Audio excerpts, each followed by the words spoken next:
Hello, welcome to Tales from the Green Benches, an oral history of Parliament, a new podcast from the History of Parliament Trust. I'm Emma Peplow and I'm Head of Contemporary History at the Trust. And I'm Alexander Locke, historian and curator, and we're presenting this podcast together. So in this first series, we're going to mine our vast treasure trove of oral history interviews with former MPs to examine life at Westminster through the words and the memories of the MPs themselves. By weaving together these incredible clips, you're going to learn about life at Westminster as you've never heard it before. I used to be at my desk, 9:45, waiting for the vote, and my phone would ring. It would be my wife, and she would say to me, "I'm finding it difficult to manage these children on my own." Please, spare me. This is my first child. I'm obsessed with worry and it won't make any difference to the result. But the only difference it'll make is to me and my baby. They would pile into the car and we'd drive the 6 or 7 minutes to Parliament. The policeman would stop the traffic. They thought this was marvellous. And then we would run through, me and the MP, with 3 kids in tow, all in their pyjamas and dressing gowns and everything. And people wondering what this spectacle was. Hello everyone, this is the last episode in the first series of our podcast. But today we'll discuss the impact of being an MP on their family lives, on their marriages, parenting, professional careers, their financial security, all the long hours sitting in the chamber, or sitting around Parliament, and the all-consuming lifestyle that takes up the whole family of being an MP. So Emma, do you think you could fit into being an MP in your current life? No, absolutely not, in no possible way whatsoever. I do not know how they have the time and how they have the energy to do everything they're expected to do, as well as keep any sort of balance of family or personal life. And I have a great admiration for all of them for doing that, because I cannot see how I could possibly make it work. How about you? Could you do it with? I think your other half would be quite cross. It would give my partner a lot of work to do, I think. But I quite fancy it, I think. Yeah. If anyone wanted to elect me, but I think that's highly unlikely. Okay, so let's get started with this clip from the Labour MP Giles Radice, who spent a lot of time in Westminster. He stood for Parliament in 1964 and from 1973 to 2001. He's very pro-Europe and he was education spokesman. He was married twice. And here he is reflecting back on his family and politics during an interview with our interviewer Henry Irving in 2017. Well, it didn't fit in very well, actually, in some ways, because my first wife didn't like politics. And our marriage basically probably broke up on the political issue. Not that my second wife is totally enamored of being an MP's wife. I mean, it's not, or MP spouse, it isn't a very good thing to be, I don't think. I do remember when telling her that I'd been selected for Chester Street, I phoned her, and she burst into tears on the phone. That's my second wife, because she knew what it was going to mean. And I don't think anybody has any idea of what impact it is on the families. I mean, and any members of the public. They want wives to do things, to be an extra MP, really. And they probably shouldn't. It's outrageous, really. We have so many clips from people saying how much their spouses didn't enjoy it. And I think that Radice then goes on to say how he gave so much time to Parliament and maybe didn't see his family as much as he wanted to, but that by his the time we interviewed him when he's in his 80s, he thinks his family's forgiven him. And it was such a poignant thing to think about, that he gave that much time, that there was a huge sacrifice that went along with that. And I think that really comes over in all of our interviews, that being an MP just isn't a job. It's a lifestyle. It's something you have to take on, and your family have to take that on with you. So David Howell, the Conservative MP, says it's a role. It's a role that you perform, and you perform it all the time, wherever you are. And Janet Fuchs, the Conservative MP, similarly, doesn't she? She says it's a way of life, not a job. Mm-hmm. It's a lifestyle choice in a way, but it's often one that they choose for themselves, and it's a life that they want. And Janet Fuchs says that in her interview. Yes, and so Janet Fuchs never married or had children, so she was making that choice for herself. Whereas I think a lot of the MPs we interview realise they make this choice for their whole family as well, and so that has a big impact on how they are able to pursue their career. Balancing family life and political life is very difficult, and Radice is not alone in this by any means, and his wife having a tearful reaction to the news about his election is not an unusual one. So Richard Luce, a Conservative MP who sat between 1971 and 1992, so for a long time, he talks about how, I was very excited, but my wife appeared to be in tears. In fact, she was in tears, he said. And the agent, doesn't he, quickly says that they were tears of joy. I think Luce recognises that they're not. And he was married to an MP's daughter, so she knew exactly what it meant and what it meant for their family. So yeah. And what she was getting into. Mm-hmm. Yes, and I guess it's an MP's spouse who in many ways sort of bear the brunt of their partner's decision to pursue a political career. And it's funny, this way this happens is because some of the MPs we speak to tell us that they actively chose someone who was political. They went looking for somebody to marry who was political. So this was perhaps the most extreme from sort of Peter Jackson, who said he couldn't marry anyone who wasn't political. And when he actually met someone you found physically attracted who was politically involved, then you didn't have second thoughts. You just went straight after them. And another lovely story from Anne Cryer, who was married to Bob Cryer, who was also an MP. And they met at Labour Party conference and they got married on a CND they got engaged on a CND march. So it's very much that politics was their sort of what brought them together. Yeah, and I guess in a way it doesn't or shouldn't come as any surprise, should it, that if you're involved in politics, politics is a kind of lifestyle that the people you meet, people you might fall in love with, are probably also doing the same sort of things involved in politics. I remember interviewing Michael Meadowcroft and him talking about going to certain Liberal meetings and with the idea, and one thing that was attractive about joining political parties was meeting members of the opposite sex with similar views as you, and making friendships and relationships. So perhaps it's not too surprising, but it's still perhaps doesn't take the edge off No. having to live with a politician. And sometimes those spouses could be an extra pair of hands, almost adjunct to being an MP. So, and we've discussed this in previous episodes about the election process and the importance of having a supportive partner and how that could be a real asset to MPs, not just as an emotional support, but sometimes as a real sort of constituency helper, someone doing all the leaflets, helping with hand out the flyers, and also helping with the family at home as well, who also need to be looked after whilst the MPs away and doing political business. The Conservative MP Ivan Lawrence talks about the constituency association wanted 2 people for the price of 1, and in many ways get it. We have more people to open fates and so on if the MP spouse is happy to get on with things.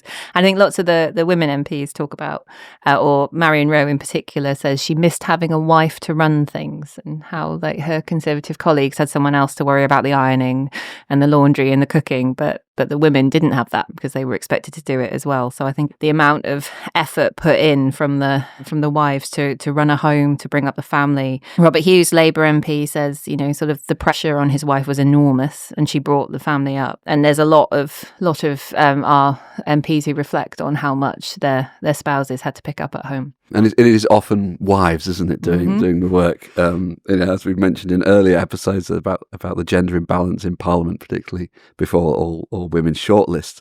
But it wasn't only just women, was it? I mean, I've interviewed Sylvia Heal, and I remember her describing her husband and the role he took looking after the family, and the Observer getting him to keep a diary as an MP's husband. I suppose they quite like the strangeness of it, and sort of getting himself in all sorts of predicaments with doing duvets and things like that. I remember it. Yeah, very funny, but perhaps not helpful for Sylvia Heal. Emma Nicholson's husband being asked to join the Conservative Wives Association, and she's not very impressed with that at all, that he was done that. So funny. But many MPs reflect on their failures as parents, and they often regret not being around their children and their spouses, all hours of the day and over a number of years. And the next clip is from my interview with the Labour MP Kenneth Weech, and I interviewed him in 2013, and he was elected in October 1974 for Ipswich, and he held that seat until 1987, when he lost it to the Conservative Michael Irving. He saw his backbench role as a support to the government and to pursue his constituency's interests, described himself as a Labour Party loyalist, but clearly felt quite distraught about leaving his family. I had 2 young girls growing up. I was never there. I was always out, and when I was at home, I was tired out. And in a certain way, I somehow regret being a member of Parliament. I miss my family growing up. And my wife was fed up with it, really. There was tension, yes. I used to be at my desk, 9:45, waiting for the vote, and my phone would ring. It would be my wife, and she would say to me, "I'm finding it difficult to manage these children on my own. You're never here, and when you are here, you're no bloody use." And I had that quite regularly. I thought, well, I'm the MP, I'm here now, and I've got to stick it. But I just wondering whether I would do it again. Right. My wife would rather me have stayed as a schoolmaster, because she spent much of her life on her own. I felt that if I stepped down, we'd lose the seat. I was established there, and I was worth a few votes. So for the party's sake, I kept on. That's such a sad clip, isn't it? I mean, you can really hear it in his voice, just how much that cost him to go and have his wife berating him. And at the same time, I do feel sorry for his wife being stuck at home trying to bring up two girls. So it's just it's very sad sort of way of thinking about it. And that idea of being torn between, you've taken on a responsibility and you have commitments to people, but you also have commitments to your family. It's one of the strengths of oral history is we get that, not just the clip, but also the emotion in the voice and a real insight into someone's lives. Yeah, it was. I remember recording it, and he did have photographs on the mantelpiece from his wedding day, and you do hear it. His voice break a little bit there, don't you? Mm-hmm. Yeah, very sad. Impossible commitments in a way. Yeah, definitely. And I think we get this a lot, that marriages are very much strained. And we hear it from many of our interviewees, from both women and men, about how the long hours and being away from home, and even maybe the sort of drinking culture in Westminster, it's been described by various people in our archive as a recipe for adultery. And a very difficult thing when you're away, and this affected, well, mostly says it affected men, but there's also women who in our archives are divorced and blame the time in Parliament, and gay couples. Someone like Chris Smith's relationship broke down whilst he was in Parliament and a minister, and so it's just that time and that pressure on the relationship is so much. Yeah, and very far from home often if your constituency is, and your family live in the constituency, and if it's a long way from London and Westminster, there are temptations and people often succumb to them. Mm-hmm. I remember interviewing Michael Meadowcroft and him talking about women often approaching male MPs because I suppose attracted by power, and there are temptations there. But then it's also not just men. I mean, Jackie Ballard, before she got to Parliament, said that her husband had had enough of her politics, enough of her talking about politics, and he didn't agree with it, so their marriage broke up. And there's various different MPs who describe how their marriage, Peter Fry described his marriage collapsing because didn't like him being away. And it's just it's a very big strain being in Westminster all the time on people's relationships.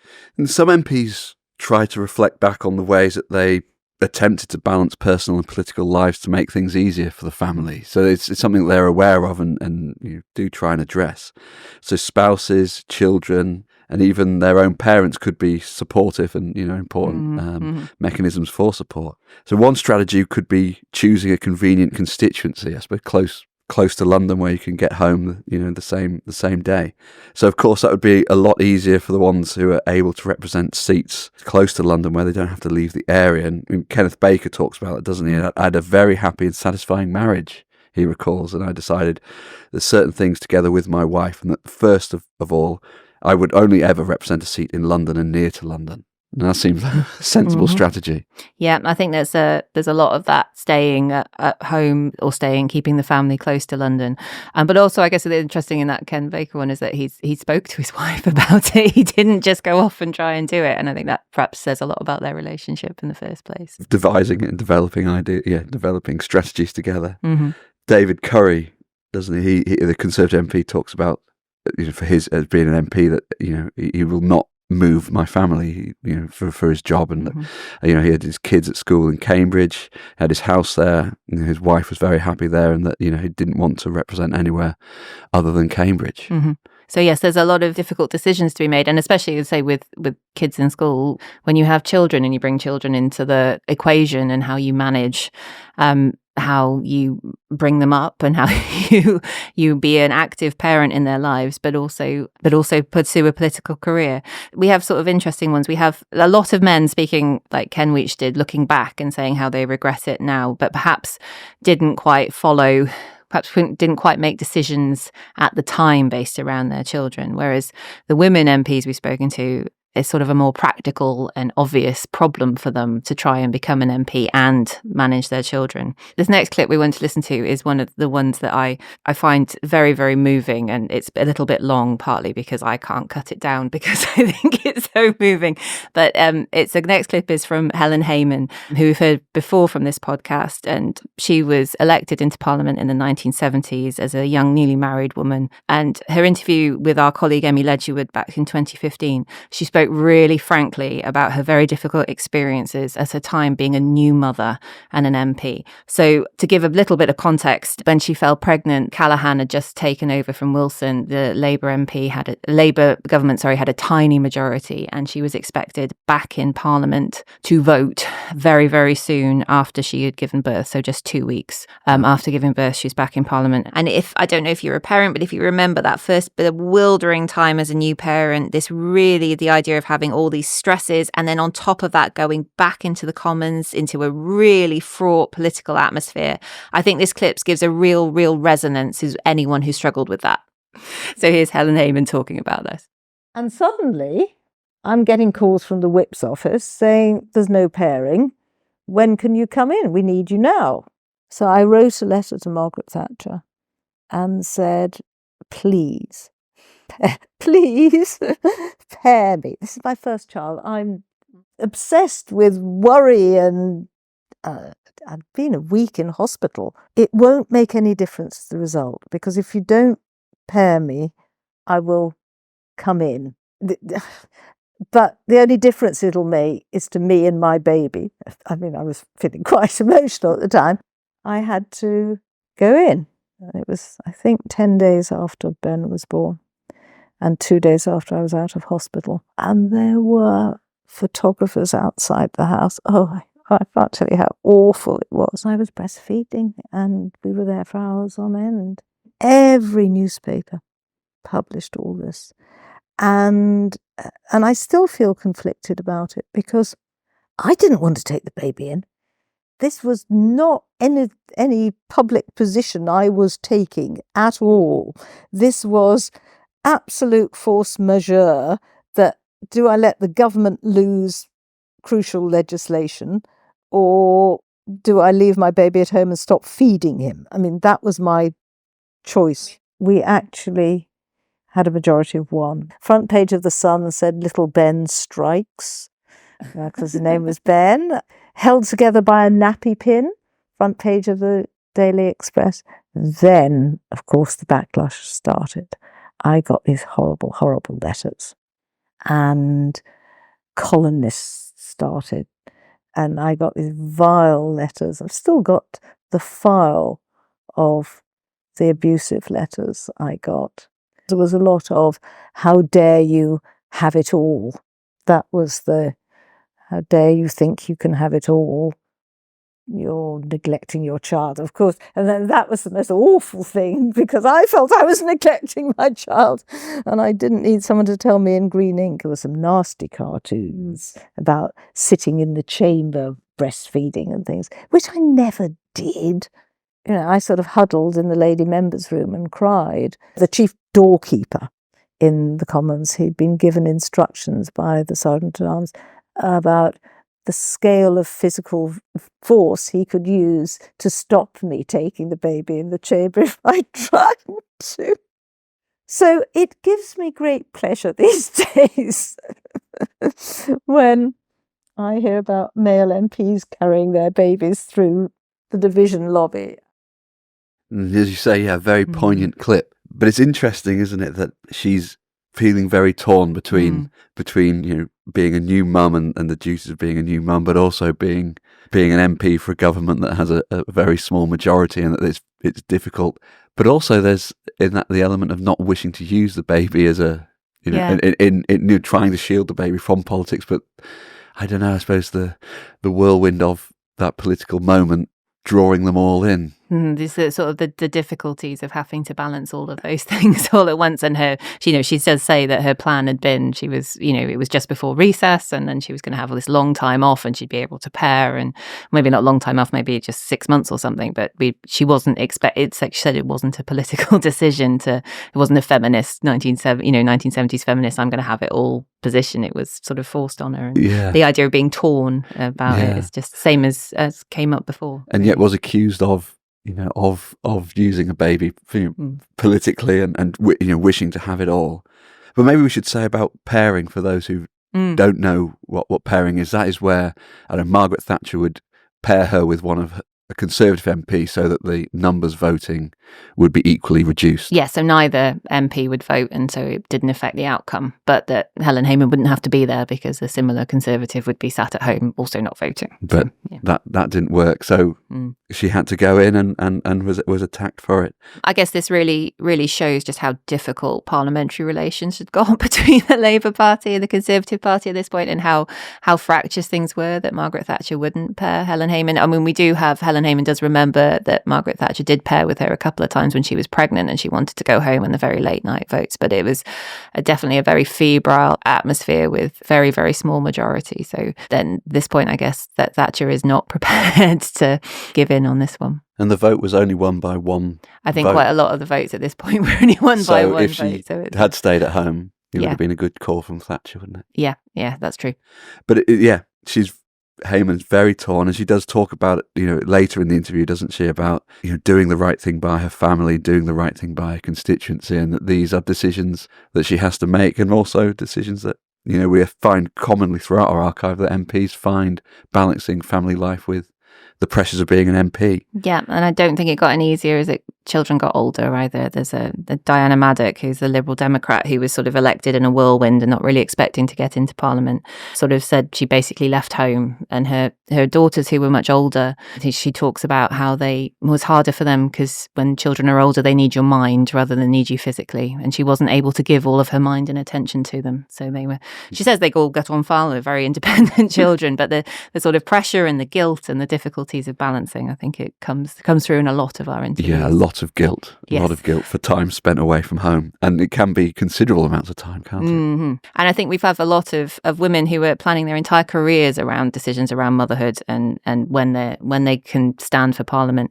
So Anne Taylor, who was an MP at a similar sort of time, said she put off having children for a little bit while her political career was very busy. Someone like Marion Rowe or Elizabeth Peacock, they waited until after their children had grown up and left home before they could really start their political career. So Elizabeth Peacock talked about very much getting help in her home. I think the fact that her children was away meant she could do it, and that most Sundays she'd have a massive baking day where she'd fill the freezer with pies for her grown-up children and husbands. But they say there's very much a kind of need to look after the family, to manage this as well as being an MP. And this is, I think, a starker thing often for women than it is for men, although of course it impacts on men as well. Yeah, I mean, it is striking from the interviews, isn't it, that women do seem to plan their career around the context of having a family, where often the interviews with men don't bring that up. Though perhaps, of course, they should do. Perhaps they should think about their responsibilities too.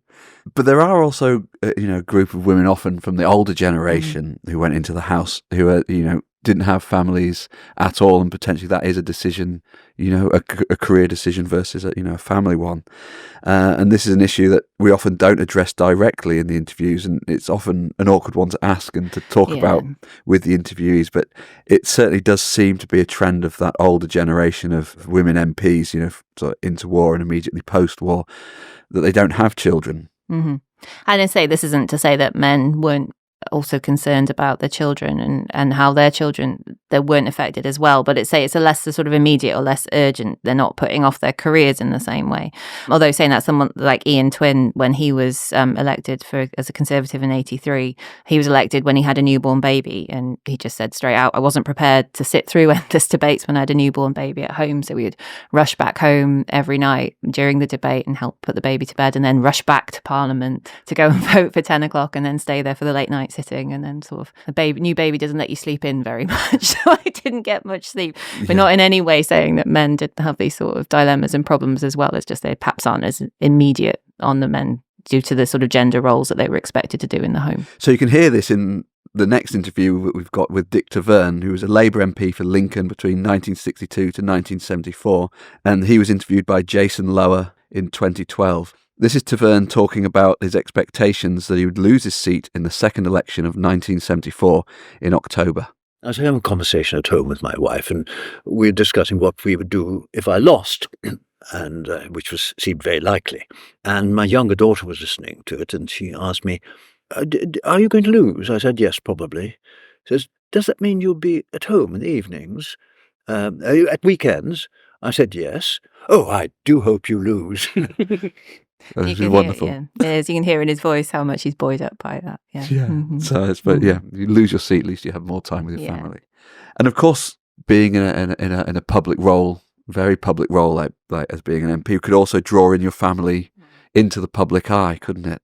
And MPs could become exposed, and then that could impact on their children. I remember interviewing Jonathan Aitken, and following the fallout of his libel trial, him having to drive to see his son who was at Eton and explain what had happened and how this was very distressing for him. And also, having a secret flat where the family could hide from the paparazzi, and even flying out to America with his son via Paris to avoid the press, which were all circling, and it does draw the children into this. Yeah, and I guess that's a very extreme example. But I remember speaking to John Boas, who was quite active on the sort of pro gay rights sort of side of Parliament, and having to explain having his children have difficulties at school because of those sort of political views. It's the whole family is brought into the political process. I mean, whilst it's can be very very distressing, I suppose it could also be very exciting to be in the public eye.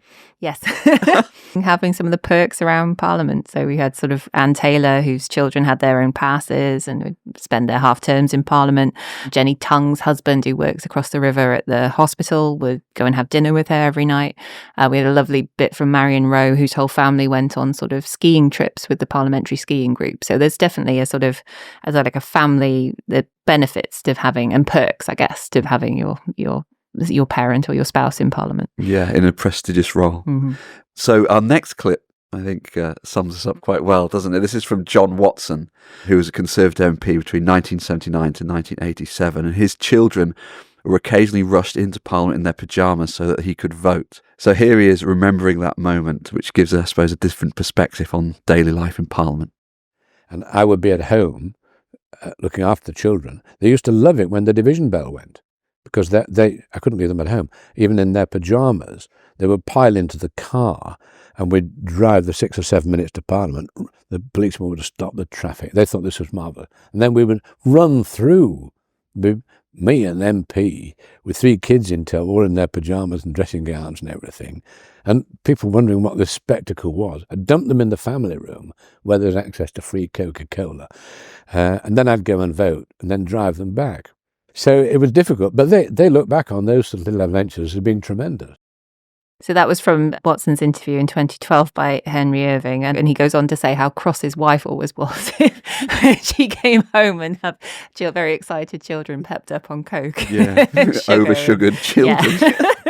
And not able to do it. But I guess it just shows, doesn't it, like how long the hours were in the late night votes, and just how difficult that was to balance with family life, even if you did have your family in London. So you find that the 1997 Labour government were quite determined to change this sort of political culture in the working hours and to make them quite a lot more family friendly, which they did sort of by the early 2000s. But I think what's striking in our archive, just how ambiguous MPs were about that. I think it's definitely mixed reviews from our archive about the changes in the hours. We've got some MPs who sort of blamed Harriet Harman personally for destroying the camaraderie in Parliament. That's the words of Michael Knowles, and sort of how much change there was to try and create a more family-friendly working hours. I know you'd think that, yes, that sort of keeping more regular hours would be of benefit to all, but it, really interesting element of coming out of the archive is that, having long evenings to yourself is not always a good thing. So, if your family are many hundreds of miles away from London, and, work suddenly stopped and you're expected to be there, 4 or 5 days a week with nothing to do, well, then that can, that's not convenient and can lead to all sorts of other problems around drinking and lonely nights away, really. And these are the reactions that we're getting from MPs from all parties. So Ian Twin, the Conservative MPs, talks about what are you going to do in the evening if you're not sitting in the chamber, trying to jump up and down and talk about the Gorbals. Well, you're going to go drinking. It's not a brilliant idea, really, but there's that temptation there. And what do you do when you're so far from home so regularly? I think it's striking as well that there's from women in the archive as well. There's even women who either have families or women who are very pro making changes for the selection process to get more women in, still find the sort of changing parliamentary culture to be more family friendly quite difficult. So when I spoke to Hilary Armstrong, she was very, very adamant that being a member of parliament isn't going to be a 9-to-5 job. And if you don't have a seat in London, you don't have your family in London, it's going to be very, very difficult to manage. The shorter working hours don't help you either. Yeah. I mean, it's quite striking, isn't it? How the unintended consequences of changing the hours that Parliament sit. Mm-hmm. I say, this will be you'll hear now in the next clip, very strong from the Liberal Democrat MP Jenny Tung, who was MP for Richmond Park between 1997 to 2005. She was Liberal Democrat spokeswoman on international development, and so she had a London seat. So here she is speaking to Florence Sutcliffe Braithwaite back in 2016. In a way, I think that made it worse for people living far away from London, because the Commons tea room, 1:00 in the morning, you'd be eating scrambled eggs on toast with your mates because the House was still sitting, or, you just stayed on and the men stayed on in the bar, or there was life there and there was friendship and people stayed in. Now they finish at 7:00. Where do they go?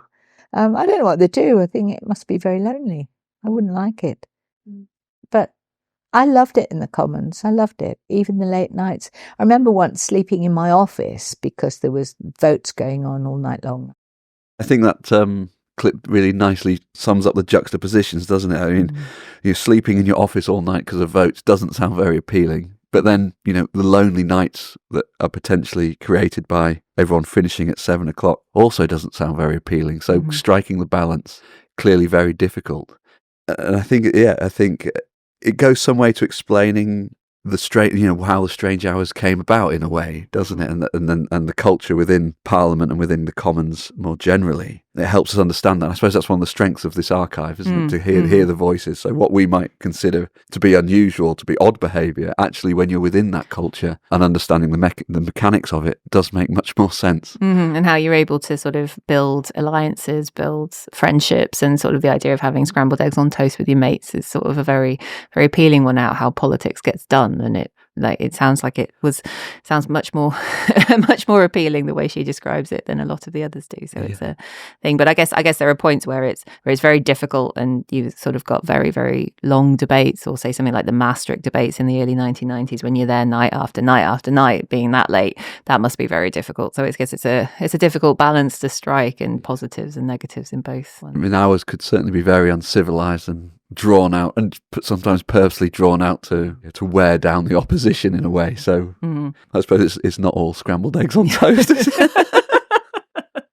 Sadly.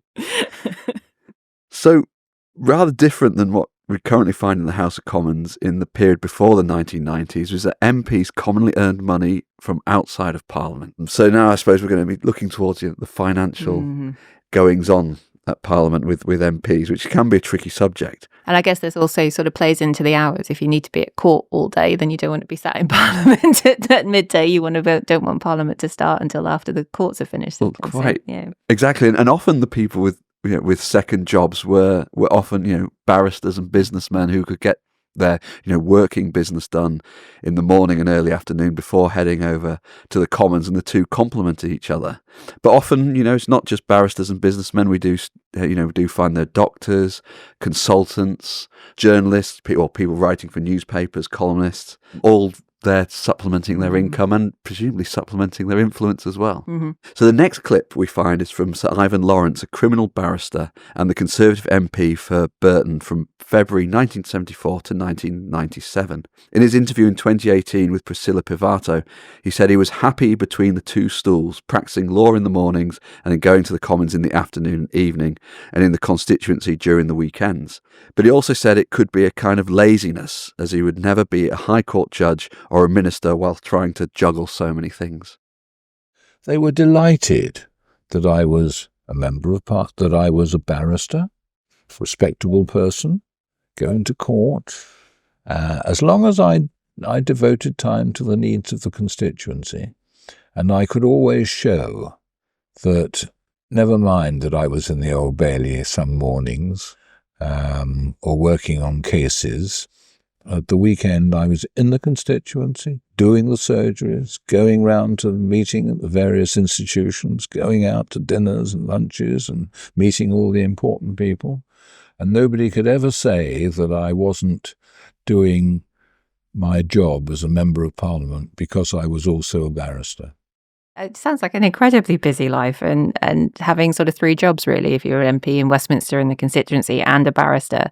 And I guess it's lucky, really, that he had a very supportive wife at home helping him keep all up. And yeah, there's a very sort of positives and negatives to the idea of MPs having jobs outside the Commons. So I guess it could say it's very busy, very difficult to manage, but the whips didn't like it very much. And we have all sorts of great stories from Geoffrey Howe, who went on to be Deputy Prime Minister, I think, in the end. But he was also a barrister, and it tells stories of chartering planes to make sure he was back to vote.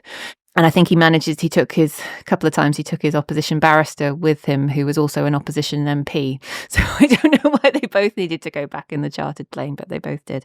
But then I guess from that sort of thing, you've had financial independence and security. So someone like Vivian Bendel told the whips that he was going to keep his businesses going, because if he lost his seat, who was going to look after him? And to have that sort of that independence and not having to be looking for ministerial office was a real positive for many of the MPs we spoke to.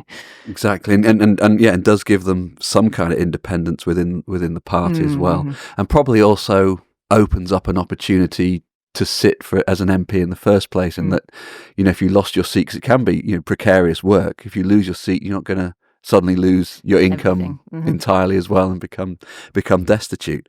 So for many MPs, supplementing their income and maintaining their careers outside of Parliament is a very good idea, and that's how they justify it. I think Edward Decan, the Conservative MP, summed this up well in his interview, doesn't he? That discipline, he says, the financial discipline gave me a degree of independence that was invaluable. I was my own man and I could do what I wanted. So it does help within the political sphere to get business done, or enable you to represent perhaps your constituents over your party if it ever comes to that. Yes, definitely. And I think we're getting really into now the sort of idea about MPs' pay, which is an extremely controversial topic and something that has been a difficult thing to talk about for MPs for a long time. We are now going to get into the origins of the 2009 expenses scandal. I guess to look at it a little bit in context, we should, understand that, the basic salary of MPs was about £4,500, from 1972, and allowances for MPs is fairly recent. So back in the 1970s, any extra costs that you incurred as an MP were not recognised financially. So things like accommodation in London or in the constituency, or constituency spendings, all had to come out of that reasonably small salary. So we have Conservatives, MP Ian Twin sort of talking about that, and there's a very strong cash demand, he says, even in the 80s, and you could easily get through hundreds of pounds worth of cash in a weekend just visiting and doing things around the constituency. And this is not bribing people with drinks or anything, it's just going to things, and that can be quite expensive. Now, you just think, going and visiting your friends at a weekend can be expensive, and imagine having to do that, as part of your role. So I suppose over time, expenses came in to help cover some of those costs. Yeah, and I think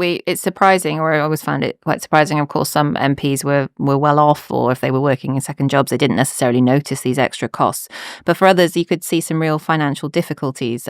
Things like staying in very cheap bed and breakfasts were the norm for many. It was even talk at one point from one of our interviewees, Joe Ashton, where he talks about a strike over the sort of levels of pay because they're having to cover so many of these different costs as well as they're just to live. And of course, the response to all this under Margaret Thatcher was not to raise pay, because it's never politically a good time to raise MPs' No pay. one wants to pay MPs more. No, but to increase allowances, and then we'll get into that again. That's where the expense scandal really comes from.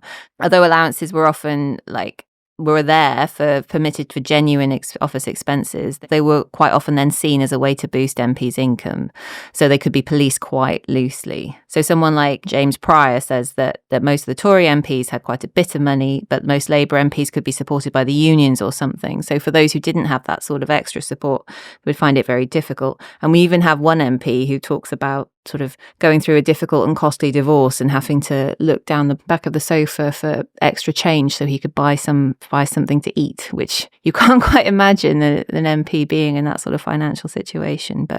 And I guess if you're not paying MPs properly, then you are leaving them open to lobbying influences and other potential problems in that case. So there is a reason to make sure that MPs are properly remunerated for what they're doing. Definitely. And then in some instances, spouses were also took up the slack, and it took up some of the constituency work, quite often unpaid, and that beginning a culture that would later sort of trip parliamentarians up with the expenses scandal in 2009, with accusations of nepotism and sort of bringing money into the family unfairly. But often its origins are in spouses supporting constituency work unpaid, and it's work that wouldn't be getting done, needed to be done, but wouldn't be getting done otherwise. The Labour MP Robert Hughes, talks about this in his interview that's in our archive. He talks about, I've always said my wife was my secretary when I was a councillor, and she was my secretary in my early days in Parliament, and tremendous secretary for many years.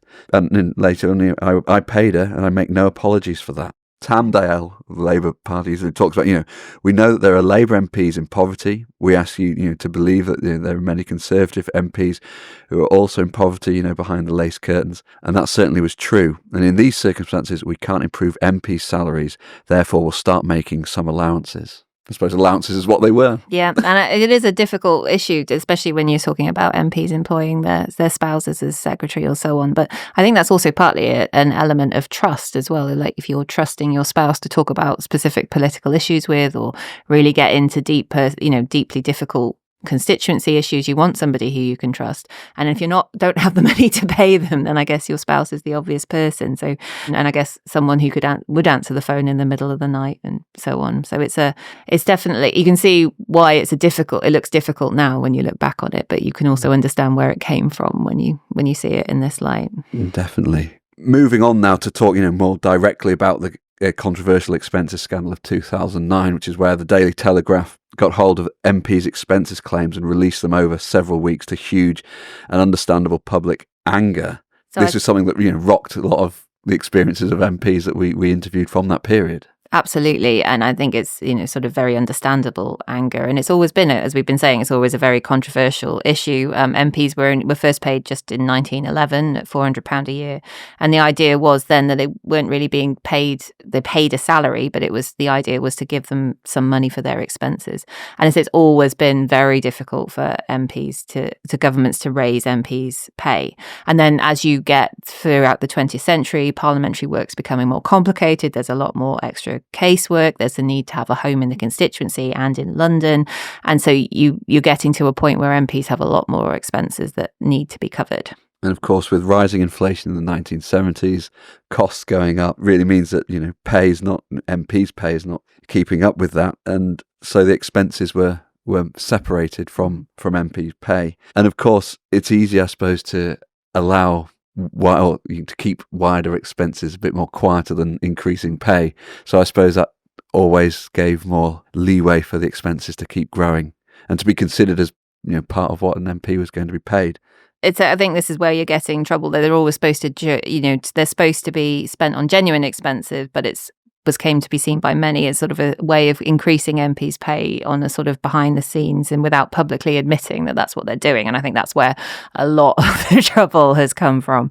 Many of our interviewees talk directly about expenses in our archive because it was such a difficult and horrible scandal to be involved in. And many of them say that the public anger was absolutely right. But on the other hand, they're also very wary about talking about it. I think we have the most closures in our archive around the expenses scandal. So it's a very difficult thing still for them to talk about. Many of them acknowledge how it wasn't a transparent system. It shouldn't have happened how it was. But they do help us to explain at least where it came from and how we got there. So I think from your interview in particular, Alex, with Sylvia Heel, who was a Labour MP in 90 to 92 and then back again in 97 to 2010.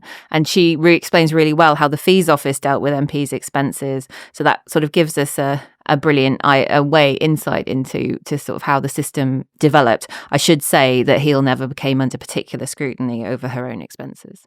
The idea was that you would, in order to help you finance accommodation in London as well as in the constituency, that you had access to this allowance. And I remember very, very clearly, I think the sum when I went in, I think I'm right in saying, it was about 15,000 or 16,000 per year then, saying, well, how does this work? What happens? What do you have to do? And he just said to me, well, you just divide it by 12 and claim that amount per month. And I said, what about receipts? Well, for your mortgage or rent, but anything else? No, he said, you're all honourable members. Now, you say that today, people look at you with absolute disbelief. But I assure you, it's absolutely true. And I came out thinking, this can't be right. But, oh no, up to that limit. Well, I produced the necessary evidence. Now, they said, we can only pay, if you're purchasing a property, it's only interest only. We can only pay the interest, not the capital. I thought, well, no, that makes sense. Well, rightly or wrongly, I didn't take out an interest-only mortgage. But lots of people did because that's what they were advised to. That's what they were told. It was a way of giving members an increase in salary without actually announcing to the world and everyone that MP's salary have increased by X%. And it was also a way of making sure that it wasn't just rather well-off people who could become MPs, because otherwise, only fairly rich people could afford to have 2 homes. And I think that clip sort of sums up, I suppose, the origins and the mechanisms of expenses and how it did become a scandal. But it does make sense if you're not willing to increase the salaries of MPs, which can be a costly endeavour. And you're anxious about people employing their family members. Well, the two can't sit side by side very easily. No. And also, you in a parliamentary democracy, you want representation from all people, and to pay MPs fairly is a way of getting a broad cross section of society sitting within Parliament. Absolutely, and I think it's the lack of transparency that I think caused so much of the public anger, and the fact that people didn't know about it, and there were these stories. And obviously there's the duck houses and the MPs who were really cheating the system, and we're not letting those people off the hook. That was clearly wrong and not the way that the money should be spent. But at the same time, the amount of effort and time and work that goes into being an MP does need to be properly paid for, and you do need to have a house in your constituency and in London, otherwise you can't make it work. It's just a very tricky situation for a lot of people to square the circle of. Definitely, and often politicians passing legislation that might be unpopular if they're seen to be giving themselves a pay rise at the same time. It's very difficult. But if you consider the reasons for this and the origins of it, which what our archive enables us to do, then it does make much more sense and seems much more reasonable. Yeah, I guess we're able to put the sort of MPs' points of view on perhaps in topics that they wouldn't necessarily have their views put forward on in sort of these sort of more personal and private lives. And that's one of the really it's great strengths of our archive, I think, that we do get to these sort of other aspects of being an MP that perhaps many people don't necessarily realise when you just see them shouting at each other at Westminster. That there's quite a lot more that goes into it, and quite a big sacrifice, I think. I don't think I stick to it. I don't think I would have the time or be able to be an MP. No, It's a definitely. very difficult and all-consuming job. I think you're absolutely right. That is, one of the strengths of the archive is that we get the individual, unique insight into what it's like to work and be an MP. And sometimes it's very difficult. Sometimes it impacts your life very personally in ways that we won't see, in the wider media or take things at face value. But it's a complex, busy, expensive, exciting, intriguing life. And I think that's what our archive shows. Yeah, definitely busy and exciting and lots going on. But yeah, I guess we've tried to explore that where we can in this series. So Yeah. Thank you for listening.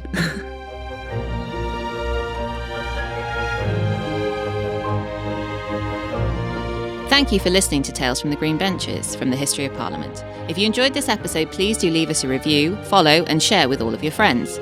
You can follow the History of Parliament on social media at HistParl. These podcasts are written by ourselves and Priscilla Pivato. We want to thank our brilliant team at the History of Parliament, including all our wonderful volunteers and all the former MPs who gave up their time to be interviewed. You can find our archive at the British Library and references to all the clips we played today in the show notes.